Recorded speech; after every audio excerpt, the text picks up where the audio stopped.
जय शिवराय मित्रांनो, अतिवृष्टी अनुदान केवायसी नेमकी कशी करायची आणि ही अनुदानाची केवायसी केली तरच तुम्हाला तुमच्या खात्यात पैसे जमा होणार आहेत.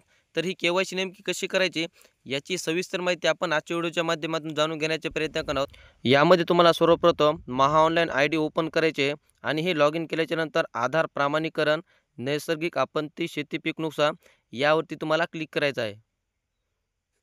आता यावर क्लिक केल्याच्यानंतर या ठिकाणी बघू शकता तुम्हाला विशिष्ट क्रमांक याच्यामध्ये तुम्हाला तुमचा जो काही व्हीके नंबर आहे तो व्हीके नंबर टाकायचा आहे. आता ही यादी तुम्हाला फक्त तलाट्याकडून मिळेल. ही यादी घेतल्याच्यानंतर हा तुम्हाला नंबर काढायचा आहे आणि हा नंबर टाकल्याच्यानंतर तुम्हाला सर्च या बटनवरती क्लिक करायचं आहे.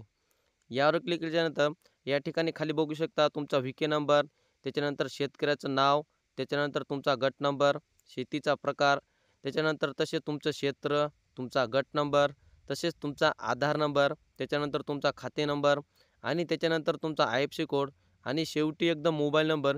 ही संपूर्ण माहिती तुम्हाला बरोबर बघायची आहे आणि ही जर माहिती बरोबर असेल तरच तुम्हाला समोर जायचं आहे.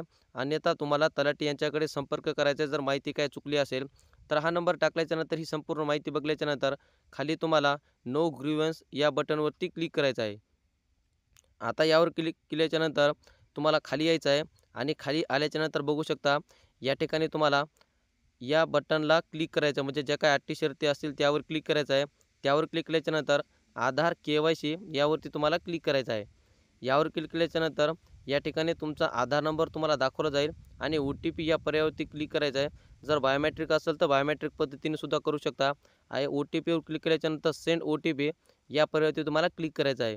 यावर क्लिक केल्याच्यानंतर तुमच्या आधार कार्डाला जो मोबाईल नंबर लिंक आहे त्यावरती एक 6 अंकी OTP पाठवला जाईल.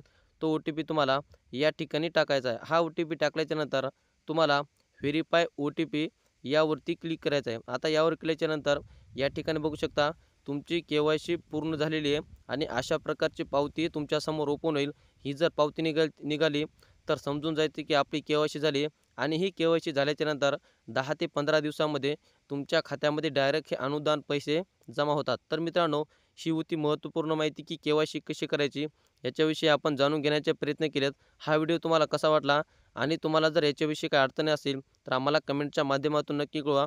आणि सर्वात महत्त्वाचं म्हणजे तुम्ही जर आमच्या चॅनलवर जर नवीन असाल तर चॅनलला एकदा नक्की सबस्क्राईब करून ठेवा, कारण अशाच प्रकारच्या संपूर्ण नवीन योजना अपडेट तुमच्यापर्यंत पोहोचतात.